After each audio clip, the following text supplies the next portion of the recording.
Suaranya luar biasa.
kita kasih, yang pertama kita kasih kesempatan untuk semua pemain-pemain. Ada beberapa pemain yang baru, ada beberapa pemain yang mungkin tidak ada cukup waktu untuk main, dan dari 2 pertandingan yang saya lihat kita sudah mulai lebih bagus untuk organisasi timnya itu.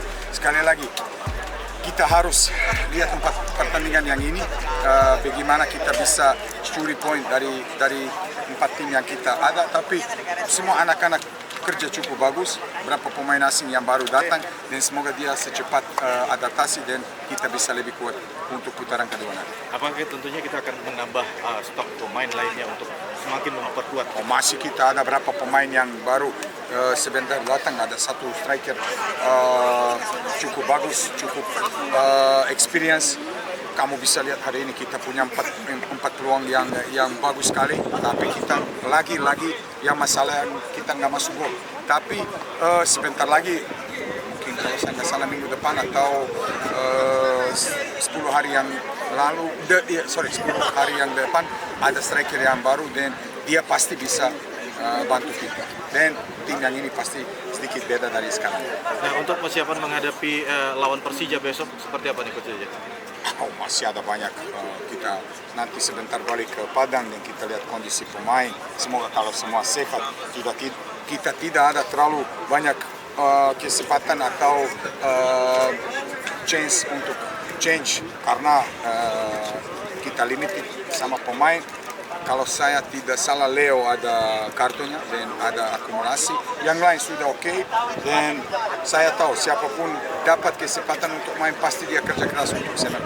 Nah, itu kan besok kita masih dalam bencana di Sumatera Barat. Seperti apa nanti pertandingan? Ajakan untuk saya pikir ini, saya minta maaf, tapi saya mungkin saya harus hati-hati ngomong apa, tapi saya pikir semua orang harus malu itu. Ya. Situasi di Padang ya berat sekali, situasi di Padang ya parah sekali, dan orangnya paksa kita main di sana. Kita harus ada hormat untuk kota Padang, untuk semua orang, dan bagaimana kita bisa ketawa, bagaimana kita bisa senang, how we can be happy if we know that 10 km dari tempat kita ada orang yang, saya minta maaf, mati, meninggal, hilang rumah, hilang mobil, dan kita bisa senang. Saya pikir kita harus manusia, kita harus semua paham situasi yang kita di Padang, dan kita harus cari solusi lawan Persija. Tapi kita siap, kalau kita harus main di Padang, kita harus main karena ini rumah kita, dan pasti kita kerja keras untuk timnya. Tapi saya pikir untuk sebentar orang-orang yang bikin keputusan untuk liga atau di mana, dia harus let's be human, just let's be human. That's very simple, very simple. Okay, thank you, Coach. Ya. Thank you.